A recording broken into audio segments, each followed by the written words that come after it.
इस चैनल का उद्देश्य किसी भी जाति, धर्म, मजहब की धार्मिक भावनाएं, आस्था को आहत करना नहीं है, बल्कि हमारा उद्देश्य समाज में फैले अंधविश्वास, पाखंड, कुरीतियों, भेदभाव, छुआछूत से लोगों को आजाद कर वैज्ञानिक दृष्टिकोण को बढ़ावा देना है। हमारे संविधान का क्लॉज एच हमें इस कर्तव्य पालन की आज्ञा देता है।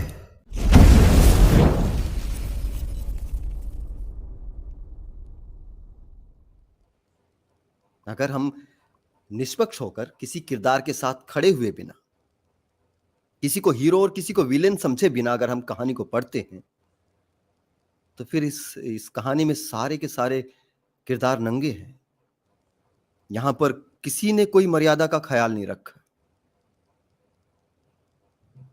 कोई उसे मर्यादा पुरुषोत्तम कहता रहे तो अलग बात है, वो उसकी आस्था है, लेकिन मर्यादा पुरुषोत्तम तो नहीं है।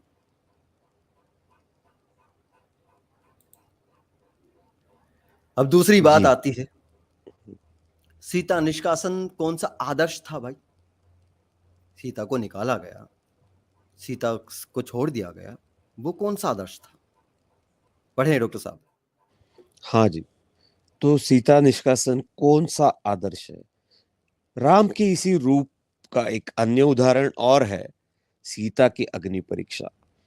अक्सर लंका विजय का प्रधान कारण रावण द्वारा सीता का अपहरण बताया जाता है, पर रावण के यहाँ सीता के आते ही राम का सारा प्रेम भाव, नीति, मर्यादा आदि समाप्त हो जाते हैं और एक साधारण पत्नी की भांति वह सीता से कहते हैं, पति की भांति सॉरी, सीता से कहते हैं, मैंने तुम्हारे कारण युद्ध नहीं किया, तुम्हें पाकर मुझे अब खुशी नहीं हो रही।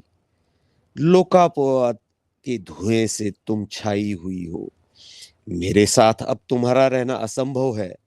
लक्ष्मण, भरत, शत्रुघ्न या सुग्रीव या विभीषण, किसी के पास भी मैं तुम्हें सौंप सकता हूं। यह यहाँ सीता के चरित्र पर राम स्वयं संदेह प्रकट करते हैं और लंका विजय का कारण सीता नहीं वरन कुछ और स्वीकारते हैं। वह अपने किसी भी परिचित को सीता सौंपने की बात कहते नहीं हिचकते। देखिए, यहां तक कि लक्ष्मण, भरत, शत्रुघ्न, विभीषण किसी के भी पास जाने के लिए बोल देते हैं। ये पत्नी व्रता पति की बात है, ये मर्यादा पुरुषोत्तम की बात है।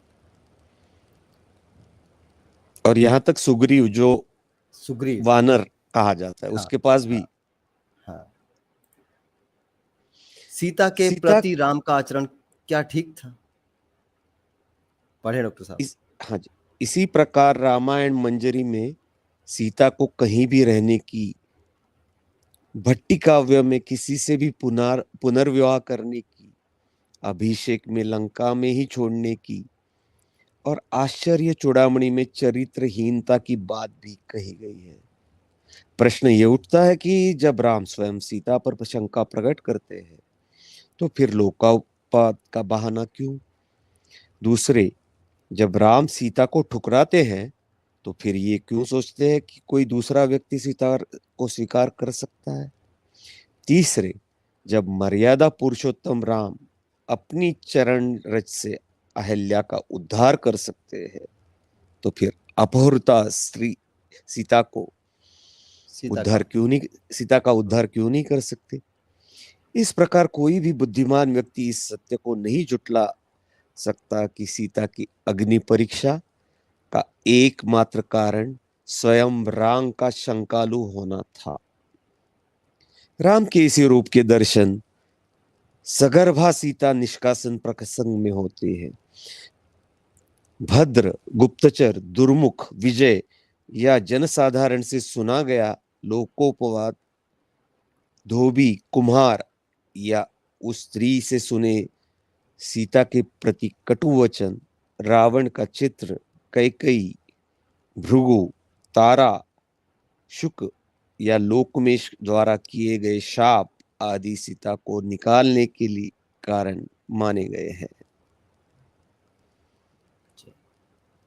देखिए, इसमें इसका जो मेन चीज है कि भाई ठीक है, वो एक तुम्हारी पत्नी है। अगर तुम एक किसी और की पत्नी का अहिल्या का उद्धार कर सकते थे, खाली चरण अपने पांव लगाकर उसका उद्धार कर सकते थे, तो वो तो तुम्हारी पत्नी थी ना, उसका उद्धार क्यों नहीं किया?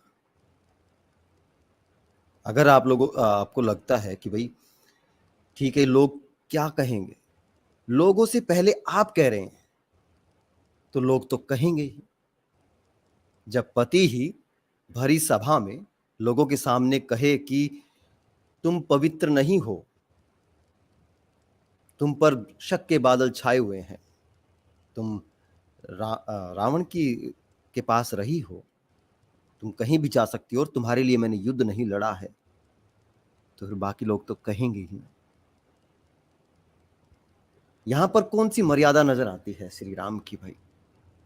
अपनी ही पत्नी को, अपनी ही पत्नी पे शक करने का, अपनी पत्नी का त्याग करने का यहां पे कौन सा कारण है, सिवाय इसके कि वो खुद शक्की मिजाज के थे? क्या एक शक्की मिजाज का व्यक्ति, एक शक्की मिजाज का किरदार मर्यादा पुरुषोत्तम हो सकता है?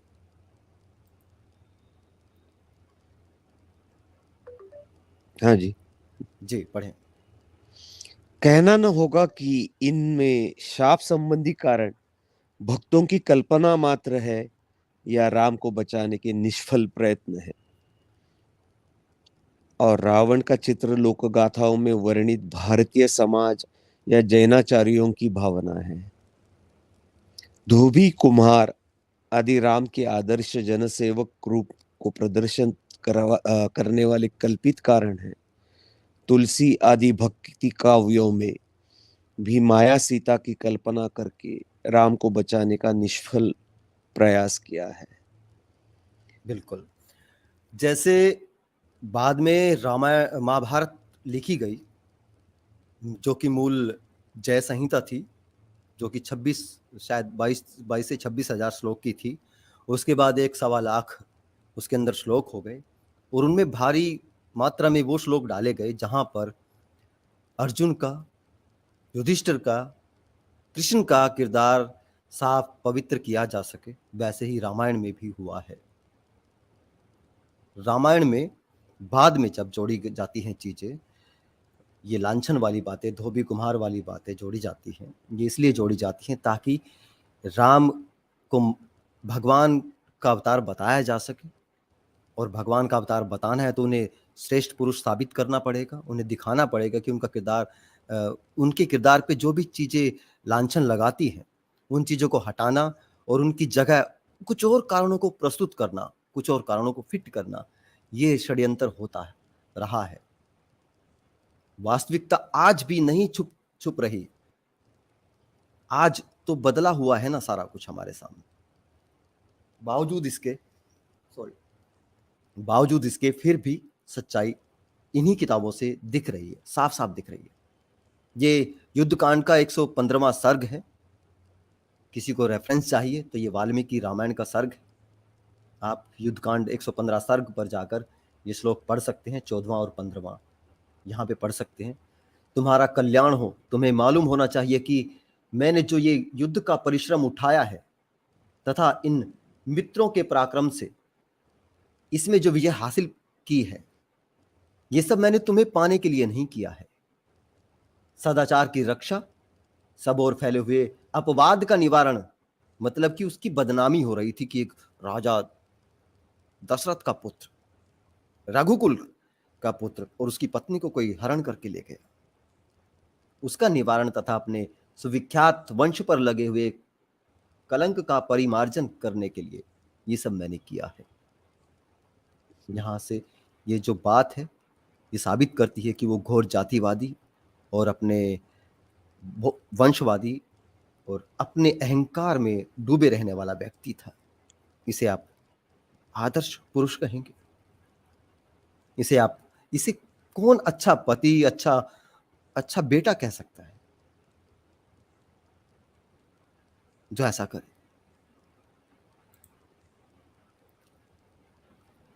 डॉक्टर साहब। हाँ जी। राम का निर्णय क्या अमर्यादामय या स्त्री विरोधी नहीं था? यह आपको सोचना है। यदि इन्हें सब में कुछ को उचित माना भी जाए तो यह सर्व विवादित है कि रावण के यहाँ आते ही पंचों के सम्मुख सीता का अग्नि परीक्षा हो चुकी थी, जिसमें ब्रह्मा, अग्नि, देवेंद्र और स्वयं दशरथ की मृतात्मा उन्हें पवित्र घोषित कर चुकी थी। फिर राजा बनने के काफी दिनों के बाद में तपोवन घुमाने के बहाने धोखे से सीता को घर से निकालना कहां तक मर्यादामय और न्यायोचित था। लक्ष्मण को आदेश देना कि यदि इस बात को किसी पर प्रकट किया जाए तो तुम्हें मेरी हत्या करने का अपराध लगेगा। लौटते समय सीता की एक भुजा काट कर ले आया, जिसे दिखाकर मैं अयोध्या वासियों का विश्वास दिला सकूं। यह आनंद रामायण में आता है। कहां तक न्यायोचित था। राम यदि चाहते तो धोबी या गुप्तचर को सजा दे सकते थे, सीता को सफाई का अवसर दे सकते थे, लंका में ली गई अग्नि परीक्षा को प्रकट कर सकते थे, या अधिक से अधिक उसकी पुनरावृत्ति भी कर सकते थे, सभा में न्याय कर सकते थे, सीता से शंका समाधान कर सकते थे, अहिल्या की भांति उसका भी उद्धार कर सकते थे, पर उन्होंने इनमें से कुछ भी नहीं किया।